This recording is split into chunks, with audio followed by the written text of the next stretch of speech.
Assalamualaikum warahmatullahi wabarakatuh. Selamat datang di channel Kerabat Horor.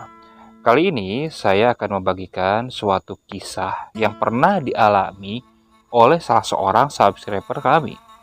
Dia menceritakan bahwa dia pernah mengalami sesuatu yang menakutkan saat melintas di jalur tol Cipularang, tepatnya di kilometer 90 sampai 100. Bagaimana kisahnya?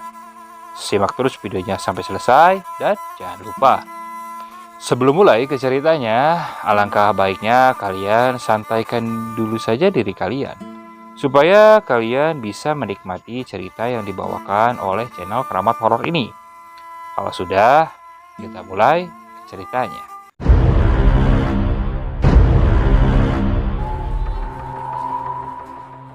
Peristiwa ini terjadi pada tahun 2013. Waktu itu saya sedang bekerja menjadi supir di salah satu perusahaan di daerah Bandung. Saya menggeluti profesi ini sudah hampir 3 tahunan. Pada suatu hari, waktu itu saya harus mengantar bos saya untuk menghadiri sebuah acara yang dilaksanakan di salah satu hotel di daerah Purwakarta. Kami waktu itu berangkat pukul 1 siang. Dengan bergegas, saya mengendarai mobil saya memasuki tol Cipularang. Setelah itu, saya lanjut keluar dari pintu tol Sadang. Nah, setelah keluar, saya langsung menuju salah satu hotel yang akan diadakannya acara tersebut. Setelah sampai di hotel itu, si bos bilang kepada saya bahwa saya harus menunggu hingga acara ini selesai.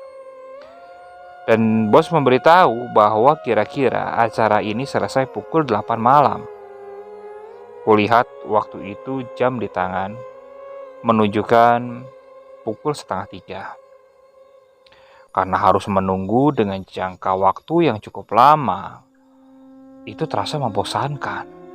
Akhirnya, saya berkeliling saja di daerah Purwakarta untuk mencari suatu tempat yang enak untuk dijadikan tempat ngopi. Akhirnya saya sampai di salah satu warung. Di situ saya beristirahat sambil ngopi. Hingga tak terasa, pukul setengah 8, saya langsung bergegas kembali menuju hotel tersebut. Setelah pukul 8 malam, ternyata acara itu belum usai. Saya hanya menunggu saja di dalam mobil. Setelah hampir pukul 9 malam, si bos lalu menghubungi saya. Di mana? Ini di parkiran, bos. Bos di mana? Udah selesai. Ini saya di depan lobi. Setelah kulihat, ternyata si bos sudah berdiri di depan lobi. Saya lalu melajukan mobil saya langsung ke depan lobi. Si bos lalu masuk. Langsung pulang atau bagaimana, bos?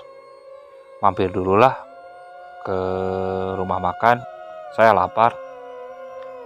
Ya udah, bos. Saya lalu melajukan mobil tersebut menuju salah satu rumah makan yang ditunjukkan oleh si bos. Setelah sampai di rumah makan tersebut, kami lalu makan malam. Hingga pukul setengah 10 lebih. Kami baru selesai dan langsung melanjutkan perjalanan untuk pulang. Kamu nanti AC-nya matiin saja. Saya biar jendelanya dibuka, agak enak tadi habis makan. Iya, bos. Sekalian, saya juga mau merokok. Kamu kalau mau ngerokok aja, jangan canggung. Iya, bos. Ya biarpun si bos bilang seperti itu, tapi tetap saja saya tidak enak harus merokok sambil mengendarai mobil. Lalu kami mulai masuk ke gerbang tol Sadang. Setelah itu, kami langsung masuk menuju tol Cipularang. Kok jalanan tampak sepi ya? Padahal belum terlalu malam. Iya, nggak tahu kenapa, bos. Emang malam apa sekarang? Malam Kamis, bos. Aneh ya, nggak seperti biasanya. Mendengar ucapan si bos tersebut, saya juga memang merasakan ada perasaan tidak enak ketika masuk ke tol Sadang ini. Namun saya coba tepis perasaan tersebut. Saya terus saja melajukan mobil saya. Hingga akhirnya sampailah kita di kilometer 90. Nah, di kilometer 90 ini tampak di depan saya ada sebuah mobil yang sedang melaju. Niatnya, waktu itu saya ingin menyalip mobil tersebut. Saya lalu mengambil arah ke kanan, berniat untuk menyalip mobil itu. Namun ketika saya mengambil posisi ke kanan ini, tiba-tiba saya dikagetkan oleh klakson yang cukup kencang dengan sorot lampunya yang cukup terang, bahkan membuat saya serasa silau. Setelah kulihat dari spion, ternyata suara klakson tersebut bersumber dari salah satu bus yang berada di belakang saya. Padahal jelas-jelas ketika saya hendak menyalip mobil tadi, saya tidak melihat di belakang saya ada bis. Otomatis, saya langsung membuang lagi setir ke kiri. Mobil tersebut terus saja menyalakan klakson. Duh, kok bawa mobilnya kayak gitu banget sih? Ucap si bos. Iya nggak tahu bos. Tampak bis itu lalu menyalip kami. Namun ada yang aneh ketika mobil bus itu menyalip mobil yang kita tumpangi ini. Jadi posisinya di dalam bis itu tampak gelap, seperti tak ada penumpangnya. Dan yang lebih parahnya lagi, karena posisi kaca jendela ini dibuka, kami mencium ada aroma bau busuk yang cukup menyengat. Duh, kok bau gini? Kayak bau sampah. Iya bos, tutup jendelanya, tutup. Ucap si bos lalu menutup kaca jendela. Bus itu terus melaju dengan cepat. Bahkan terlihat bus itu melajukan tidak lurus, seperti berkelok-kelok. Ini supirnya kayak mabuk ya. Lah, perlu dilaporin itu sama petugas patroli. Bisa bikin celaka orang itu. Ucap si bos yang tampak kesal melihat tindakan dari supir bus tersebut. Tanpa pikir panjang, saya lalu menyalip mobil yang ada di depan saya itu. Setelah itu, saya coba melajukan kendaraan saya cukup kencang. Namun, posisi bus itu tidak tampak kembali. Mungkin karena lajunya yang cukup cepat. Tadi, bus mana ya? Gak tahu bos, baru lihat. Mungkin kayak bus pariwisata. Tapi kok pada gelap ya dalamnya? Iya, udahlah, jangan dipikirin. Kamu fokus saja, nyetir, hati-hati. Ucap si bos yang kembali bersender di bangku belakang. Dan tak berapa lama, ya masih antara kilometer 90 ke 100. Namun saya lupa tepatnya di kilometer berapa. Di situ saya seperti mendengar ada suara tangisan. Saya dengar lebih sesama. Suara ini seperti berasal dari jok penumpang paling belakang. Jadi posisi mobil yang saya kendarai itu, joknya ada 3 baris. 1 barisan supir, 1 di tengah, dan 1 paling belakang. Nah, si bos ini duduknya di bangku paling tengah. Sedangkan jok ketiga ini kosong. Nah, saya mendengar di jok ketiga ini seperti ada orang yang sedang menangis. Suaranya parau, namun terkesan cukup menyeramkan. Saya coba melihat dari kaca spion, namun tak ada siapa-siapa di sana. Saya lalu menoleh ke arah si bos. Bos, dengar sesuatu gak bos? Dengar apa? Gak ada apa-apa. Kayak ada suara orang nangis bos. Ah, kamu jangan ngada-ngada lah. Fokus aja nyetir, ntar malah kenapa-napa. Ucap si bos yang kembali memejamkan mata. Apa saya dengar kali ya? Saya terus saja melajukan kendaraan saya. Tepat tak jauh dari situ, saya melihat ada seperti iring-iringan orang yang sedang menyeberang jalan. Jaraknya dari mobil saya ke orang tersebut sekitar 6 meteran dengan cepat. Saya langsung mengerem dan membantingkan setir ke kiri. Bahkan posisi mobil ini sampai hampir miring. Si bos yang waktu itu memejamkan mata, kaget karena terbentur jok depan. Kamu apa-apaan sih bawa mobil kayak gitu? Apa bos? Di depan tadi kayak ada orang nyebrang. Dah mana ada di sini nyebrang. Lagian ngapain sih orang nyebrang di tol? Kamu yang bener aja. Asli bos, saya sumpah. Beneran tadi lihat orang nyebrang. Kayak lagi iring-iringan. Udah cepat. Betul lagi posisi mobil. Ntar malah ditabrak sama mobil dari belakang lagi. Ucap si bos. Dan saat mobil kita diposisikan kembali ke arah depan, saya mulai melajukan mobil dengan pelan. Saya masih kepikiran tentang apa yang saya lihat tadi. Kamu yang bener lah, konsentrasi. Kalau nyetir, iya bos, maaf bos. Beneran tadi saya nggak bohong bos. Udah biarin lah, nggak apa-apa. Dan tak berapa lama saat si bos bilang seperti itu, tiba-tiba dari belakang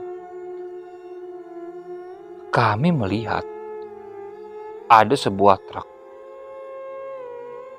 Namun kini dengan lampunya yang gelap. Truk itu menyalakan klakson, namun kita tidak melihat ada sorot lampunya ke arah depan. Loh, kayak ada mobil di belakang tapi lampunya mati. Wah bahaya tuh. Minggir, awas. Kami coba minggir ke kiri. Truk itu menyalip kami dari kanan. Dan ketika tepat posisi supir dengan posisi saya satu jajar, di situ saya melihat karena posisi jendelanya dibuka, posisi gelap, dan di situ saya dengan pasti melihat truk itu tidak dikendarai oleh siapapun. Astagfirullah bos. Kenapa? Si bos selalu melihat. Kok gelap gitu? Truk itu terus melaju dengan kencang. Bos, gak ada supirnya. Wah, yang bener kamu. Iya bos, saya lihat gelap. Tapi gak ada supirnya, yakin saya bos. Wah, masa iya? Saya kalau gelap iya ngelihat. Tapi masa iya gak ada supirnya? Beneran bos. Udah, kita fokus aja berdoa. Yang penting kita cepat-cepat sampai aja. Dan tak jauh dari situ, tiba-tiba kita melihat di depan posisi bis yang tadi pernah menyalip kami, itu berada di depan kami. Namun kini ada yang aneh dengan rupa bis tersebut. Bagaimana tidak, posisi bisnya seperti bis yang rusak. Padahal jelas-jelas ketika tadi menyalip kami, posisi bis ini masih utuh. Apa habis kecelakaan? Posisi lampu belakangnya itu mati. Namun, dari jendela penumpang terlihat jendela tersebut tak ada yang ditutup. Bahkan dari belakang bisa terlihat gorden tersebut keluar karena kena hembusan angin. Di situ saya mulai memelankan mobil yang saya kendarai. Bos, itu mobil bis yang tadi kan? Iya. Loh, kok bentuknya jadi berubah? Apa habis kecelakaan? Gak tahu bos, tapi kok masih jalan? Udah salip aja. Setelah mendengar perintah bos itu, saya lalu menyalip mobil tersebut dari kanan. Dan ketika saya salip dengan pelan waktu itu, saya lihat di dalam bis itu seperti tak ada penumpang sama sekali, gelap. Gordennya tampak dengan jelas berterbangan keluar jendela. Gak ada orang ya, ucap si bos.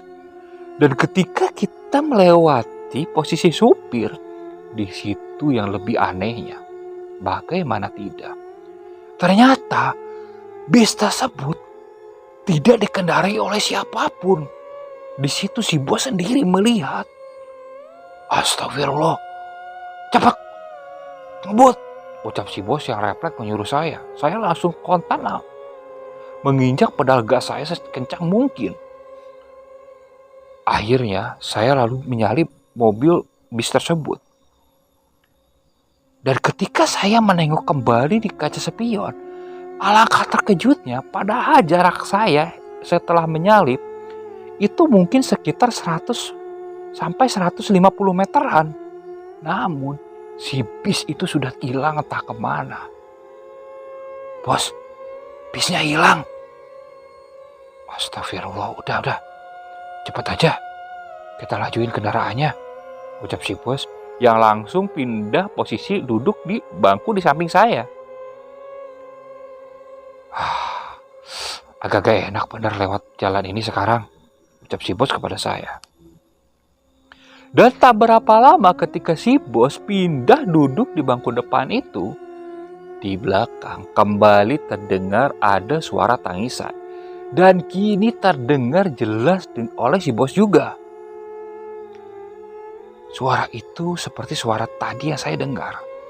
Saya coba diam saja, namun terlihat dari gelagat si bos langsung menoleh ke arah saya.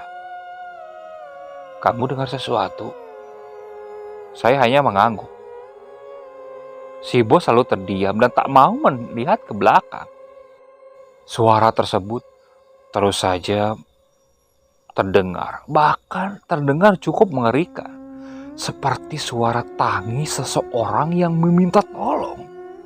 Namun kami berdua terus saja fokus menatap ke arah depan. Saya juga jujur, rasa takut benar-benar menyelimuti perasaan saya. Tapi mau bagaimana lagi? Daripada saya nengok ke belakang dan akhirnya melihat sesuatu yang tidak saya inginkan, lebih baik saya fokus saja ke depan. Dan ternyata si bos juga mungkin seperti itu. Dia terlihat bahkan beberapa kali memejamkan mata. Hingga akhirnya setelah kita melewati kilometer 100, di situ tangisan tersebut hilang. Saya coba melihat ke si bos. Si bos mulai membuka mata kembali. Dan kini dia mulai berani menengok ke belakang. Gak ada apa-apa. Sudah bos, mungkin penghuni tol ini ingin silaturahmi.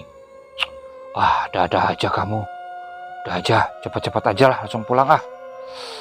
Ngeri juga ya malam-malam kalau lewat jalur ini. Iya bos, pertama kali ini saya ngalamin kayak gini. Padahal udah sering lewat jalur sini. Namanya juga malu kayak gitu, ucap si bos.